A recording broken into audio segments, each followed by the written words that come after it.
Hello friends, welcome to my channel మన ఇంటి వంటలు. నేను మీ సుధాను. ఈరోజు మీ ముందుకు వచ్చేసాను రాయలసీమ వారి ఉగ్గాని బజ్జీతో. చాలా సింపుల్గా రుచికరంగా ఎలా చేసుకోవాలన్నది చూపిస్తాను, వచ్చేసేయండి. ఫస్ట్ ఉగ్గానీలో వేసుకోవడానికి మనము పప్పుల పొడి చేసుకోవాలి. దానికోసం ఒక మిక్సీ జార్ తీసుకొని అందులో 2 టేబుల్ స్పూన్ల ఎండు కొబ్బరిని వేసుకొని మెత్తగా బ్లెండ్ చేసుకోండి. చూడండి, ఇలా మెత్తగా గ్రైండ్ చేసుకున్న తర్వాత ఇందులో ఒక 5-6 వెల్లుల్లి రెబ్బల్ని వేసుకోండి. 100 గ్రాముల పుట్నాల పప్పును వేసుకోండి. 1.5 టేబుల్ స్పూన్ వరకు కారపొడి, రుచికి తగినంత ఉప్పును కూడా వేసుకొని మెత్తగా బ్లెండ్ చేసుకోండి. చూడండి, ఈ విధంగా బ్లెండ్ చేసుకోవాలి. ఇలా బ్లెండ్ చేసుకున్న ఈ పప్పుల పొడిని కొద్దిసేపు పక్కన పెట్టుకోండి. ఇప్పుడు మెయిన్ రెసిపీ అయిన ఉగ్గాని ఎలా చేసుకోవాలో చూద్దాము.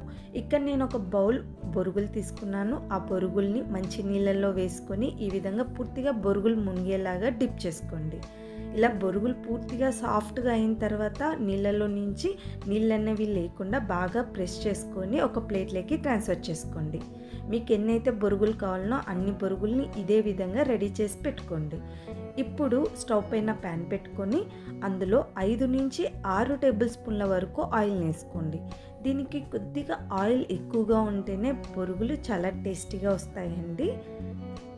ఆయిల్ హీట్ అయిన తర్వాత పోపు దినుసులు వేసుకోవాలి. 1 టేబుల్ స్పూన్ ఆవాలు, 1 టేబుల్ స్పూన్ మినప్పప్పు, 1 టేబుల్ స్పూన్ శనగపప్పును వేసుకొని మీడియం ఫ్లేమ్లో పెట్టుకొని లైట్గా కలర్ మారే వరకు ఫ్రై చేసుకోవాలి.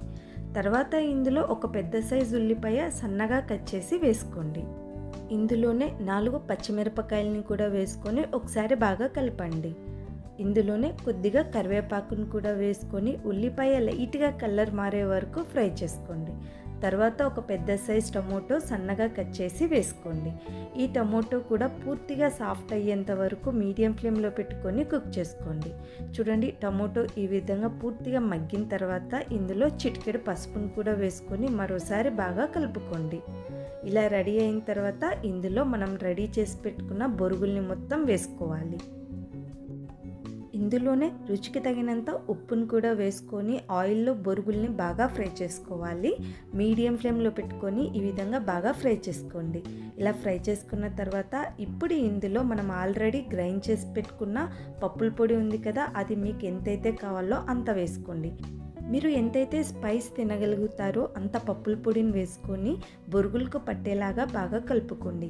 మిగిలిన పప్పుల పొడిని మీరు స్టోర్ చేసుకోవచ్చండి. అది 1 నెల పాటు ఫ్రెష్గా టేస్టీగా కూడా ఉంటుంది. ఇలా బాగా కలుపుకున్న తర్వాత మీకు నచ్చితే పైనుంచి కొద్దిగా కొత్తిమీరతో గార్నిష్ చేసుకోవచ్చండి. బొరుగులు రెడీ అయిపోయాయి కదా. ఇప్పుడు బజ్జీ ఎలా చేసుకోవాలో చూద్దాము. ఒక బౌల్ తీసుకొని అందులో 1 కప్పు శనగపిండి, 1 టేబుల్ స్పూన్ బియ్యపిండి, రుచికి తగినంత ఉప్పు వేసుకొని ఒకసారి బాగా కలుపుకోండి. ఇందులోనే చిటికెడు వంట సోడా కూడా వేసుకొని మరోసారి బాగా కలుపుకొని తర్వాత నీళ్ళను కొద్దిగా వేసుకుంటూ ఉండలు లేకుండా బ్యాటర్ని రెడీ చేసుకోవాలి. ఈ పిండి మరీ గట్టిగా ఉండకూడదు, అలాగని మరీ లూజ్గా కూడా ఉండకూడదు. ఇక్కడ నేను ఈ వీడియోలో చూపించేంత కన్సిస్టెన్సీలో కలుపుకోవాలి బ్యాటర్ని. ఇలా రెడీ అయిన ఈ పిండిలో బజ్జీ మిరపకాయలని డిప్ చేసుకొని వేడి నూనెలో వేసుకొని డీప్ ఫ్రై చేసుకోవాలి. ప్యాన్లో ఎన్నైతే పడతాయో అన్ని మిరపకాయలని వేసుకొని మీడియం ఫ్లేమ్లో పెట్టుకొని మంచి కలర్ వచ్చి క్రిస్పీ అయ్యేంత వరకు ఫ్రై చేసుకోండి.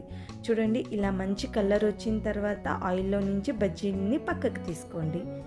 ఇదే విధంగా మిగిలిన బజ్జీలను కూడా డీప్ ఫ్రై చేసుకోండి. అంతే అండి, ఎంతో రుచికరమైన ఉగ్గాని బజ్జీ రెడీ అయిపోయింది. చాలా టేస్టీగా ఉంటుంది ఈ కాంబినేషన్. ఇంతవరకు ట్రై చేయకపోతే ఒకసారి ట్రై చేయండి. మీకు ఎలా వచ్చిందన్నది నాకు కామెంట్ సెక్షన్లో తెలపండి. ఈ వీడియో మీకు నచ్చినట్లయితే లైక్ చేసి షేర్ చేసి కామెంట్ చేయండి. ఇలాంటి మోర్ ఇంట్రెస్టింగ్ వీడియోస్ కోసం ఛానల్ని సబ్స్క్రైబ్ చేసుకోండి. Thank you so much for watching.